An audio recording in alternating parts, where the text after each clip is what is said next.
महान क्रांतिकारी, महान देशभक्त चंद्रशेखर आज़ाद, जिन्होंने इस राष्ट्र के लिए अपना सर्वस्व न्योछावर कर दिया, जिन्होंने इस राष्ट्र के लिए अपनी माँ तक को छोड़ दिया, हमेशा हमेशा के लिए अपने परिवार को छोड़ दिया और लग गए इस देश को स्वतंत्र कराने में।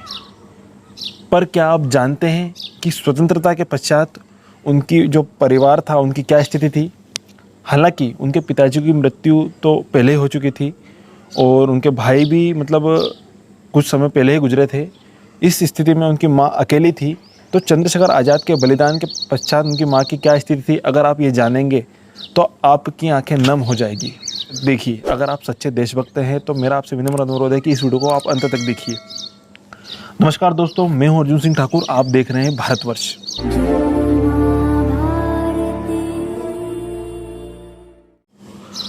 मित्रों, आप चंद्रशेखर आज़ाद जी के जन्म से लेके बलिदान तक की घटना तो मुझे पता है आप जानते होंगे, पर आप क्या जानते हैं कि उनकी बलिदान के पश्चात उनकी माँ की क्या स्थिति थी? तो हम इसी विषय पर आज बात करने वाले हैं।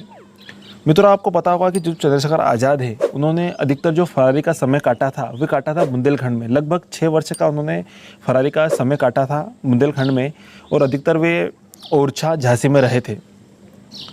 तो मित्रों, जो उनके वहाँ एक सहयोगी थे सदाशिवराव मलकापुरकर, एक खास सहयोगी थे।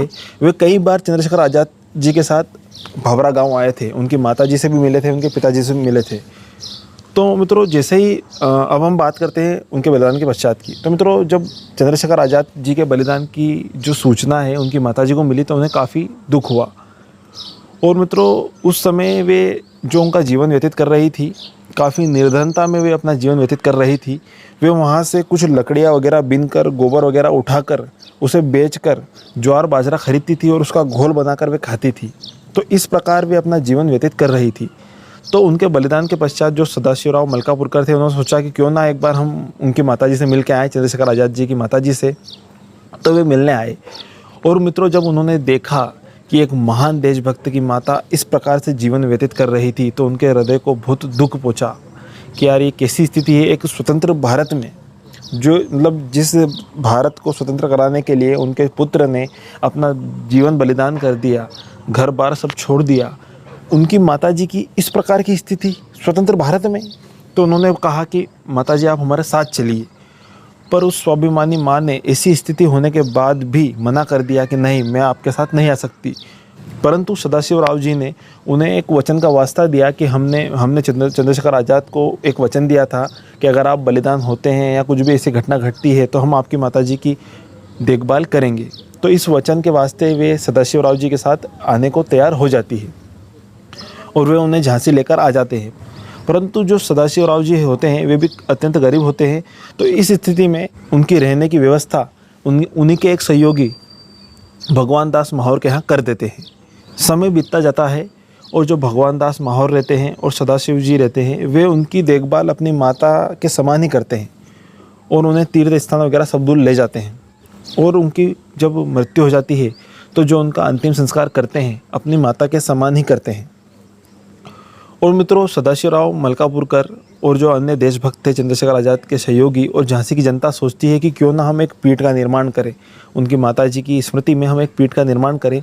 तो वे एक पीठ का निर्माण करते हैं और जो चंद्रशेखर आज़ाद जी के सहयोगी रहते हैं रुद्र नारायण जी, वे काफ़ी अच्छे मूर्तिकार रहते हैं। तो वे उनकी माताजी का चित्र देखकर एक मूर्ति का निर्माण करते हैं।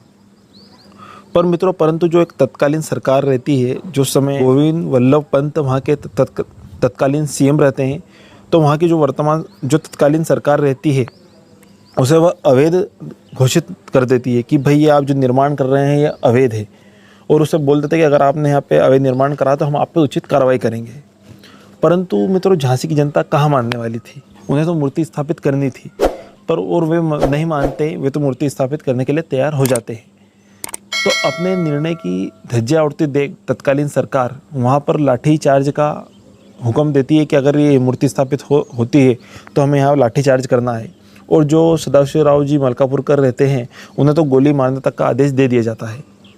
परंतु जो सदाशिवराव जी रहते हैं वे चंद्रशेखर आज़ाद जी की जो माँ की मूर्ति रहती है उन्हें अपने सिर पर रख लेते हैं और जो अन्य जो देशभक्त रहते हैं झांसी के, वे उन्हें आसपास से घेर लेते हैं और आगे बढ़ते हैं मूर्ति स्थापित करने के लिए। परंतु वहाँ की जो तत्कालीन सरकार रहती है वो पुलिस को लाठीचार्ज का हुक्म दे देती है और वहाँ पर लाठीचार्ज हो जाता है और गोली चला देते हैं। कुछ जो देशभक्त रहते हैं वे आजीवन तक विकलांग तक हो जाते हैं, कुछ घायल हो जाते हैं और कुछ 2-3 जो देशभक्त हैं उनकी मृत्यु तक हो जाती है और अंत में जो मूर्ति स्थापित रहती है वो नहीं हो पाती है और जो वहाँ पर एक प्याओ का निर्माण कराया था उनके स्मृति में, पुलिस उसे भी तोड़ देती है। तो मित्रों आप सोचिए, एक महान देशभक्त की माता की मूर्ति स्थापित नहीं कर पाई स्वतंत्र भारत में, मतलब बताइए क्या समस्या थी। अगर मूर्ति स्थापित हो भी जाती चंद्रशेखर आज़ाद जी की माता जी की तो क्या बिगड़ जाता।